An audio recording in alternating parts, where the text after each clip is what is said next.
Indigenous horse media में चंद्र प्रताप सिंह शक्तावत के episode के दूसरे भाग में आपका स्वागत है। इस एपिसोड में उनसे बात करेंगे ब्रीडिंग के बारे में और बेडिंग के बारे में। उनसे हम ये भी जानेंगे कि घोड़ों को खाने के साथ तेल देना चाहिए कि घी देना चाहिए। तो आइए बातचीत करते हैं सीपी बन्ना से।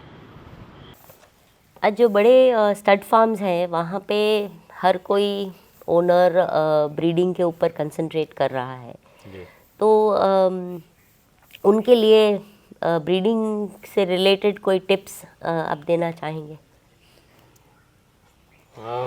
ब्रीडिंग शुरुआती आपकी जब आपकी घोड़ी प्रेग्नेंट हो जाती है उसके बाद से ही शुरू है वो काम भी। आप ब्रीड करवा रहे हैं, आपको एक्सपेक्टेशन है आपको 11 महीने रुकना है, तो आप घोड़ों को अच्छे से ध्यान रखें उनका फीड का। वापस वहीं पे ही अगर आप घोड़ी को अच्छा न्यूट्रिशन देंगे तो घोड़ी बच्चे को अच्छा पालेगी, पेट में बच्चा अच्छा बनेगा। एक हम लोग जो पिछले 2 साल से हम लोग जो घोड़ियाँ यहाँ पे ब्रीड कर रहे हैं उस पर हमने एक चीज़ पे फोकस किया है कि हम चाहते हैं कि मारवाड़ी घोड़ियाँ जो है वो अच्छी साइज़ के अच्छे वेट के बच्चे पैदा करें। साइज़ के अंदर में लोग बाग जहाँ तक मैं समझता हूँ कंफ्यूज्ड है। लोग बाग सिर्फ हाइट की बात करते हैं, बॉडी वेट भी उतना ही इम्पोर्टेंट है जितना आप लोग हाइट बाद में आएगी। लेकिन अगर बच्चे का बर्थ वेट बहुत अच्छा होगा तो बच्चा उसकी पूरी लाइफ के लिए बहुत अच्छा बनेगा, उसकी ग्रोथ अच्छी होगी। तो जो ज़मीन पे आने के बाद में आप ग्रोथ एक्सपेक्ट कर रहे हैं तो उससे पहले आप उसको पेट में अच्छी ग्रोथ देने की कोशिश करें। फूलिंग मैनेजमेंट होना चाहिए। 6-7 महीने के ऊपर में आप थोड़ा सा फीड में वेरिएशन कर सकते हैं, 7वें महीने के आसपास में करें।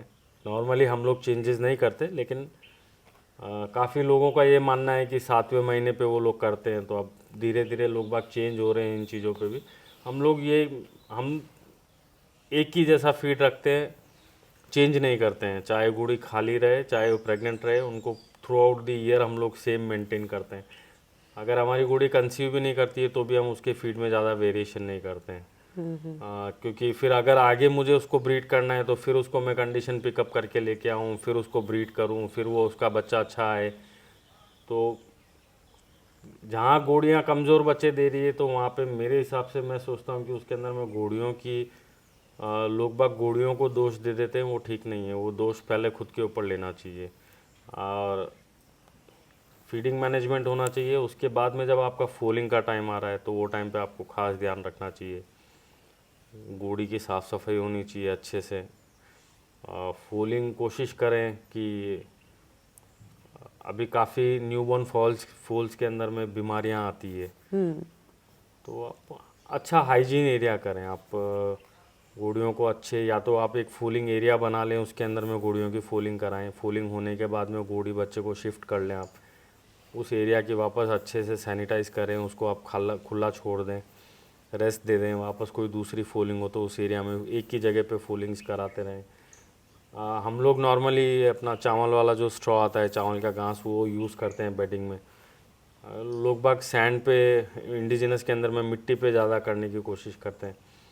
पर अभी जिस हिसाब से आपके घोड़े वैल्यू आपको दे रहे हैं उसके हिसाब से थोड़ा बहुत सबको अपग्रेड करना चाहिए। आप इतने स्टेबल्स बनाते हैं, इतनी फैसिलिटी बनाते हैं, तो एक फूलिंग एरिया भी बना लें जिसमें फूलिंग के 3-4 दिन पहले घोड़ी उस एरिया में रखना चालू करें तो घोड़ी अपनी वहाँ पे उठना बैठना सीख जाए। उसमें थोड़ा घास बिछा लें, ज़रूरी नहीं है कि चावल की बेडिंग ही डालें।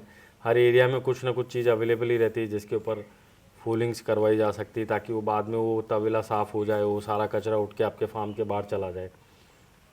अगर आपके पास में 3-4 घोड़ियाँ हैं तो वो अगर एक बच्चा प्रॉब्लम वाला आ रहा है तो उसके पीछे वही इन्फेक्शन बाकी की घोड़ियों में भी चलता रहता है। तो इससे अच्छा एक डेडिकेटेड एरिया बना ले सब जने फूलिंग के लिए, उसी के अंदर में घोड़ी को लेके आएँ, फूलिंग वहाँ पे करवा ले, उसके बाद शिफ्ट करें। फूलिंग के बाद में बच्चे का, घोड़ी का जो प्लासेंटा है उसका टाइमिंग का ध्यान रखें। डॉक्टर्स से कंसल्ट करें, अच्छे अच्छे वेट्स अवेलेबल है आज आपके पास में। काफ़ी वेट्स हैं जो फ्रीलांसिंग प्रैक्टिस कर रहे हैं, उनको बुला ले 24 घंटे के बाद में। बच्चे का एक बार छोटा सा फुल बॉडी एग्जामिनेशन करवा लें, ताकि अगर, क्योंकि ये वेट एंड वॉच वाला नहीं है, छोटे बच्चे बहुत ज़्यादा सोफिस्टिकेट रहते हैं। वेट्स आपको इमीडिएटली बता सकते हैं कि इनको ज़रूरत है कोई ट्रीटमेंट करना है, तो जितना जल्दी हो जाएगा उतना बच्चा आपका बच जाएगा। लोग बाग इंतज़ार बहुत करते हैं मारवाड़ी इंडस्ट्री के अंदर में, मैंने देखा है। थोड़ी सी इग्नोरेंस है अभी भी है बच्चों के प्रति फूलिंग के बाद में। तो फूलिंग मैनेजमेंट के अंदर में आपके एरिया के जो भी अच्छे वेट्स हैं उनसे संपर्क में रहें, उनसे उनको बच्चे को घोड़ी को एग्जामिन कराएं, प्लासेंटा का देख लें, टाइम नोट कर लें, वो सारी चीज़ें आप करें। नेवल कॉर्ड का ध्यान रखें। ये चीज़ भी देखी है काफ़ी मैंने कि फूलिंग के बाद में नेवल कॉर्ड की कोई ड्रेसिंग्स नहीं करते हैं। उसके लिए डॉक्टर की ज़रूरत नहीं है या वेट की ज़रूरत नहीं है, वो आप लोग खुद ही कर सकते हैं। उसके ऊपर में काफ़ी केसेस ऐसे देखने को मिले हैं जिसके अंदर में नेवल कॉर्ड पे मैगेट्स हो जाते हैं, कीड़े गिर जाते हैं, उसकी वजह से फिर इन्फेक्शन हो जाता है उनको। तो इसीलिए मैं सजेस्ट यही करूँगा कि अच्छे वेट्स, आपके एरिया के वेट्स हैं, उनसे संपर्क में रहें आप लोग फूलिंग के टाइम पे। उस घोड़ी बच्चे का वैक्सीनेशन है, कम से कम आप टीटी का इंजेक्शन करवा सकते हैं जैसे हम लोग करवाते हैं। अभी हमारे पास में भी वेट्स हैं तो हम लोग उनको 15-20 दिन या महीने में एक विज़िट करवाते हैं, सारे घोड़े उनसे एग्जामिन करवाते हैं। अगर कुछ है प्रॉब्लम तो ठीक है, सब अपने अपने हिसाब से, ज्ञान सबको है, सब लोग रखते हैं, लेकिन एक प्रोफेशनल का काम करके देगा तो वो बहुत तो अच्छी सही बात है। है। इनफैक्ट मेरे पिछले एपिसोड में एक इक्वाइन वेट से ही इंटरव्यू किया था और उन्होंने भी यही सलाह दी थी कि आप टाइम टू टाइम चेकअप्स करवाएं, भले ही कितनी ही आप माहिर हो, एक्सपर्ट हो घोड़े को मामले में, लेकिन जैसे आप बोल रहे हैं कि एक प्रोफेशनल ही होता है। वो उनकी रिस्पेक्ट हरदम होनी चाहिए, करनी भी चाहिए, क्योंकि आज आप लाइफ स्टॉक के अंदर में काम कर रहे हैं तो वो आपके लिए कभी भी आधी रात में भी उठ के वही लोग आते हैं। अच्छा, आप बता रहे थे कि जैसे कोई एक घोड़ी ने एक बच्चा कमज़ोर दे दिया, जी तो क्या उसके बाद उसका मैनेजमेंट ढंग से करके दूसरा बच्चा हेल्दी आए, वो हो सकता है? कि जैसे कई लोगों में ऐसा मानना है कि ये तो घोड़ी ही ऐसी है, ये ऐसे ही बच्चे देती है। नहीं, बिल्कुल हो सकता है, बिल्कुल हो सकता है। उसके लिए आपको घोड़े पे फोकस करना पड़ेगा, उसकी फीड, उसका रख रखाव चेंज करना पड़ेगा। अगर आपके पास में एक बच्चा कमज़ोर आ रहा है तो उसके अंदर में 2 रीज़न आपको सबसे पहले सोचने हैं। या तो इंटरनली कुछ इशू था, अगर घोड़ी की कंडीशन बहुत अच्छी है लेकिन बच्चा आपका कमज़ोर आया है तो कहीं ना कहीं बच्चे के अंदर डेवलपमेंट हैम्पर हुई है। वो घोड़ी सर्वाइव कर गई, बच्चा अंदर सर्वाइव कर गया तो चलो ठीक है, लेकिन कहीं ना कहीं कुछ इश्यूज था, उसकी वजह से वो बच्चा डेवलप नहीं हुआ या कमज़ोर बच्चा पैदा हुआ, या घोड़ी सही में कमज़ोर थी और आपका पास में बच्चा ही कमज़ोर आया, तो उस घोड़ी को पहले आप इम्प्रूव करें, उसको अच्छा न्यूट्रिशन देना चालू करें, बच्चे को टॉप अप मिल्क पे ले लें, हफ्ते 10 दिन के बाद में ऊपर से बच्चे को दूध वगैरह पिलाएं। बच्चे में अच्छी क्षमता होगी तो वो जल्दी तैयार भी हो जाएगा। घोड़ी के अंदर में तो आप क्षमता बना सकते हो, घोड़ी की तो आप अच्छी कर सकते हो। छोटे बड़े बच्चे आते रहेंगे उसके अंदर में, लेकिन जैसा मैंने बताया कि आपका साइज़ के अंदर में आप हाइट पे फोकस ना करके अभी थोड़ा पहले बर्थ वेट पे भी फोकस करना सीखें, तो आपको साइज़ अपना आप मिलेगी। अगर जीन्स हैं, अच्छे जीन्स हैं, तो फोकस ज़रूर मिलेगी। तो लोगों का एक दूसरा और कॉन्सेप्ट है कि लोग बाग फीड मांगने जाते हैं या ख़रीदने के लिए जाते हैं तो उनका पहली चीज़ ही जवाब ये रहता है कि ये खिलाने से हाइट बढ़ेगी क्या। तो ये मैं अभी तक इन चीज़ों का मैं जवाब नहीं दे पाता हूँ कि अब हुक्म, आपके स्टेबल्स में मैंने देखा कि कहीं भी सैंड का यूज़ नहीं है बेस में, फ्लोरिंग में, हर जगह आपने हे डाली हुई है। तो वो क्या है, क्यों है, और इसके फ़ायदे या सैंड के अगेंस्ट में ये क्यों यूज़ कर रहे हैं आप? देखिए, घोड़ों को इसको हम बेडिंग बोलते हैं घोड़ों के लिए, और ये चावल निकालने के बाद में जो घास बचता है जिसको पैडी स्ट्रॉ भी बोलते हैं, वो है ये। और ये मैक्सिमम अभी ऑल ओवर वर्ल्ड के अंदर में जो भी प्रोफेशनल इंडस्ट्रीज है वो लोग अपने घोड़े बेडिंग में रखना पसंद करते हैं। इसमें हाइजीन बहुत अच्छी मेंटेन हो जाती है। सर्दियों के अंदर में ये थोड़ा गर्म रहता है तो घोड़ों को वार्म रहता है अगर आप स्टेबल में लेते हैं तो। और दूसरी चीज़ है कि अगर आपके यहाँ पे फूल्स वगैरह आते हैं, कुछ सिक फूल्स रहते हैं जिसके अंदर में काफ़ी सारी ऐसी बीमारियाँ हैं जो कंटीजियस रहती है या एक से दूसरे को हो सकती है, तो ये इसकी क्लीनलीनेस, हाइजीन वो बिल्कुल आप मतलब सेटिस्फाइड रहोगे कि आपने सफाई करवाई है, आपने डिसइंफेक्टेंट डाल दिए तो आपका स्टेबल सेफ है, 1 हफ्ते का रेस्ट दिया, आप वापस सैंड आप रोज नहीं बदल सकते हो। तो आप ये बेडिंग रोज बदलते हैं? बेडिंग के अंदर में जितना खराब होता है उतना बाहर निकाल दिया जाता है, जितनी हम सुखा सकते हैं सनलाइट में हम सुखा के वापस इसको रीयूज कर लेते हैं। लोग बाग समझते हैं कि इसमें खर्चा ज़्यादा जाता है, खर्चा नहीं जाता है, थोड़ी सी लेबर रहती है, लेकिन वो एक बार बंदे यूज टू हो जाते हैं तो उनको भी समझ में आ जाता है कि इस मिट्टी से ज़्यादा अच्छा काम इसमें करने में है। क्योंकि बंदों को भी इशू नहीं होता है, घोड़ा मिट्टी के अंदर में अगर स्टेबल में घूमता रहता है, डस्ट उठती है, उसकी वजह से घोड़े वही मिट्टी इनहेल भी करते हैं, हाँ। रेस्पिरेटरी इश्यूज बढ़ जाते हैं घोड़ों के अंदर में। आप देखेंगे काफ़ी स्टेबल में हम जाते हैं तो जब घोड़े खांसी करते रहते हैं तो one of the reason could be कि वो घोड़े जब तबेले में घूम रहे हैं फिर रहे हैं, डस्ट उड़ रही है तो वो जाता है। आप मिट्टी में पानी छांट के भी नहीं रोक सकते। और अगर आप स्टेबल्स में पंखे लगा रहे हैं तो अगर वो जहाँ जहाँ सैंड वाले अगर स्टेबल्स आप देखेंगे तो उसमें आप पूरी दीवारों पे मिट्टी लगी हुई देखेंगे, पंखा भी पूरा मिट्टी से भरा हुआ रहेगा। तो वो इसके अंदर में वो सारे इशू नहीं है। अब कुछ एरिया ऐसे जो बहुत ज़्यादा गर्म है, लेकिन हम अब ये जैसे आप हमारे स्टेबल देख रहे हैं तो हमारे स्टेबल के अंदर में वेंटिलेशन बहुत अच्छा है, तो साथ साथ में वेंटिलेशन भी अच्छा रहता है और ये भी अच्छा रहता है। इसके अंदर में बेडिंग के फ़ायदे, घोड़े आराम से बैठ सकते हैं, बैठ कर सकते हैं, कोई दिक्कत नहीं है। जैसा आप सैंड में देखते हैं कि लोग बाग सोचते हैं कि सैंड में ज़्यादा आराम रहता है, हम लोगों को तो अभी तक कोई इशू नहीं हुआ। हमने भी जब मारवाड़ी घोड़े इसमें रखना चालू किए तो हम तो पहले दिन ही शौक हो गए, जिस हिसाब से घोड़े अंदर स्टेबल में जाके सोने लगे, बैठे। अच्छा। तो हमको ज़्यादा अच्छा लगा कि देखो घोड़े कितने खुश हैं आज। ट्राई करना चाहिए, मैं सजेस्ट यही करूँगा कि एक ये देखिए सब जगह अवेलेबल है, ये ऐसा नहीं कि नहीं अवेलेबल है, आप कोई भी स्टेट में चले जाएं सब जगह अवेलेबल है। और मेरे ख्याल से at the end of the year अगर आप देखेंगे तो ये आपके तबेले के अंदर में फ़ायदा ही देगी, नुकसान नहीं देगी। घोड़े के लिए फायदेमंद है तो जी बिल्कुल है, लोगों को ये इसके चेंज अंदर करना में ही जी चाहिए।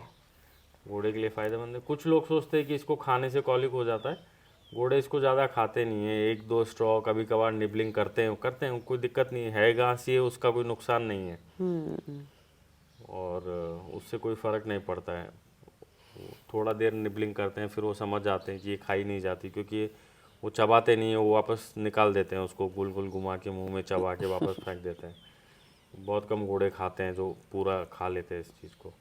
अच्छा, खाने से याद आया, कल मैं देख रही थी कि एक लड़का जैसे बकेट लेके तेल लेके जा रहा है और दूसरा उसका फीड लेके जा रहा है। तो इसमें दो सवाल है, एक कि वो थैली में फीड क्यों लेके जा रहा था? अब आपने जैसा देखा कि हमने हमारे सारे घोड़े जो है वो एक ही ब्लॉक में रखे हुए हैं, स्टालियन से लेके छोटे बच्चे, पोनी, सब एक ही ब्लॉक में रहते हैं। तो हमने फीडबैक्स बनाए हुए हैं घोड़ों के। अच्छा। तो हम पुराने ज़माने में अभी भी उसको हम फीडबैक बोल रहे हैं, लेकिन उसको इन अ वे तोबरा भी बोलते हैं, घोड़े के लिए तोबरा। तो हम लोग हर घोड़े का तोबरा बनाते हैं, चाहे वो हमारे पास में थॉरोब्रेड्स हो या मारवाड़ी घोड़े हो या हमारे पोनीज जो हैं वो, उनको सबको हम तोबरा लगाते हैं, सबको हम आदत डालते हैं। छोटे बच्चे जब घोड़े के नीचे होते हैं तो उनको हम करीबन 21 दिन से उनको फीडबैक्स लगाने की आदत डाल देते हैं। हर घोड़े का उसका जो एज के हिसाब से और उसके जो बॉडी वेट के हिसाब से जो हम फीड देते हैं उसको, वो उस बैग में डाल के रखते हैं। हमारा एक फीड बनाने वाले बंदा एक रखा हुआ है हमने, वो सब घोड़ों का इंडिविजुअल फीड बनाता है। उसके पास में चार्ट है, कौन से दिन कितना बढ़ा कितना घटा, उसके पास में पूरा रिकॉर्ड रहता है। और ऑयल के लिए हम मेजरमेंट्स रखते हैं, बकेट रखते हैं एक ऑयल की, उसमें ऑयल रखते हैं। जब वो घोड़े को इंडिविजुअली हम फीड देने जाते हैं तो उसी टाइम पे हम उस घोड़े को तेल मिला के देते हैं। तो वो जितना कौन सा मेजरमेंट है, तेल रिकमेंडेड है हम घोड़ों के लिए? देखिए ऑयल्स काफ़ी सारे अवेलेबल हैं घोड़ों के। हम लोग नॉर्मली प्रिफर करते हैं CRB oil, crude rice bran oil, और दूसरा लिनसीड ऑयल, फ्लेक्सीड जो आता है, अलसी जिसको बोलते हैं, अलसी का तेल। तो हम 12 महीने ये राइस ब्रान ऑयल भी दे सकते हैं, CRB ऑयल जिसको हम बोलते हैं, क्रूड रहता है वो हम देते हैं उनको। और विंटर्स में अगर हमको लगता है हमने चेंज करना है या किसी घोड़ी को, तो हम उस टाइम पे लिनसीड का वो दे देते हैं, अलसी का तेल दे देते हैं, लिनसीड ऑयल दे देते हैं उनको। अच्छा। तो ये दो हम लोग प्रिफर करते हैं।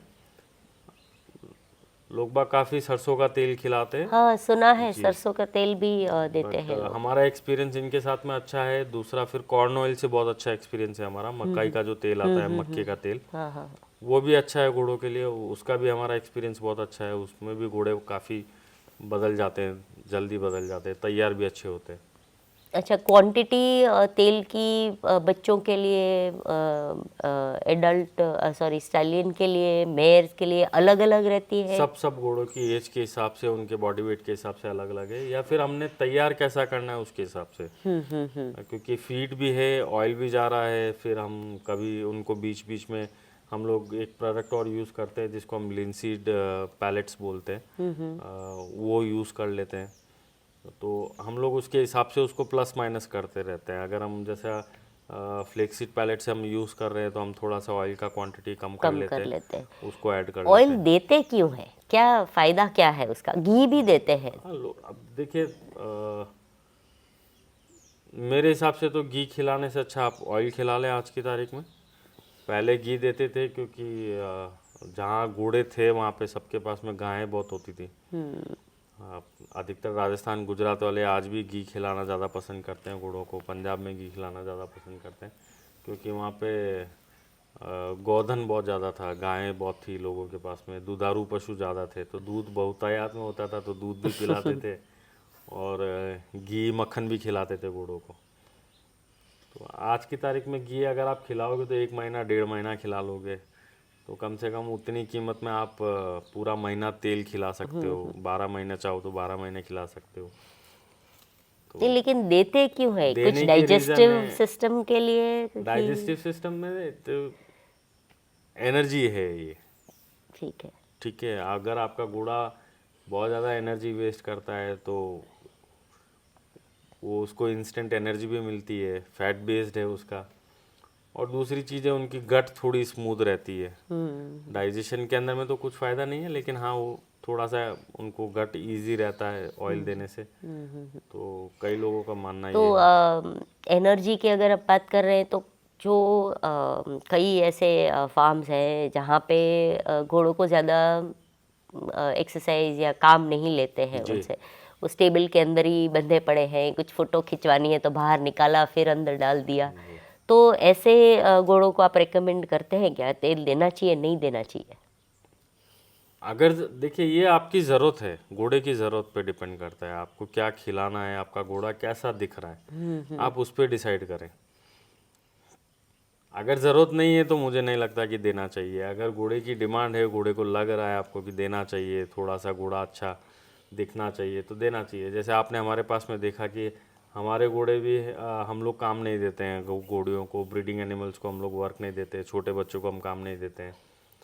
तो अभी जैसे सीज़न है शोज़ का और उसके हिसाब से तो अभी हम दे रहे हैं सबको कि कभी भी कोई घोड़ी अच्छी तैयार लगे तो उसको हम शो में दिखा सके। या हमारे पास में लोग बाग मूवमेंट ज़्यादा है तो हम कोशिश ये करते हैं कि 12 महीने हमारे घोड़े तैयार रहें। इसलिए हम ना तो फीड में कोई चेंजेस करते हैं, हम भी काम नहीं देते, लेकिन हमारे घोड़ों को पैडक लाइफ बहुत अच्छी मिलती है, तो वो एनर्जी यूटिलाइज करते हैं, तो वो फुलफिल करने के लिए हम लोग तेल दे रहे हैं। तेल देने से कई लोग ऐसे भी मानते हैं कि कोट में शाइन आती है, तो क्या ग्रूमिंग की वजह से शाइन आती है या तेल खाने की वजह से शाइन आती है? तेल मदद करता है, कोटिंग शाइनिंग में डेफिनेटली मदद करता है, ऐसा नहीं कि नहीं करते हैं, करता है। लेकिन आपकी ग्रूमिंग अच्छी नहीं होगी तो आप कितना भी तेल खिला लो उससे कोई फर्क नहीं पड़ने वाला। घोड़ा खुद बोलता है मेरे साथ में क्या हो रहा है क्या नहीं हो रहा है। ये सबको समझना चाहिए कि घोड़ा एक ऐसा जानवर है कि अगर वो लोगों को ये लगता है कि ये घोड़े में ये प्रॉब्लम है और हम इसको छुपा के दिखा देंगे, वो मन मन में खुश हो सकते हैं, लेकिन जो देखने आता है वो मन मन में बोलता ही है कि इसमें ये दिख रहा है, मैं बोल नहीं सकता। तो वो थोड़ा ईगो प्रॉब्लम्स है लोगों के अंदर में, लेकिन उससे कोई फ़र्क नहीं पड़ता क्योंकि अब लोग बाग घोड़े देखना और समझने लगे हैं, समझते भी हैं घोड़ों में। लोग बाग पहले चला के नहीं देखते थे, आजकल काफ़ी लोग घोड़ों को चला के भी देखने लगे हैं, तो लोगों को अब पैर भी समझ में आने लगे हैं। तो अब लोग बाग सब समझते हैं, सब समझदार है अभी आज की तारीख में। तो दर्शकों, इस एपिसोड में अच्छी ब्रीडिंग टिप्स ली हमने चंद्र प्रताप जी से। घोड़ों को तेल क्यों देना चाहिए ये भी जाना, और आगे तीसरे भाग में घोड़े का खाना और न्यूट्रिशन की बात करेंगे। इसके साथ साथ बात करेंगे हूफ केयर के बारे में भी। ये तो हम जानते ही हैं कि हूफ केयर कितनी ज़रूरी है घोड़ों के लिए। आपने वो एक फेमस मैगज़िम है वो सुना ही होगा, नो हूफ नो हॉर्स। तो हूफ केयर के बारे में तीसरे भाग में बात करेंगे। तब तक देखते रहिए, लाइक कीजिए, शेयर कीजिए, कमेंट कीजिए और जिन्होंने सब्सक्राइब नहीं किया है वो सब्सक्राइब कीजिए। धन्यवाद।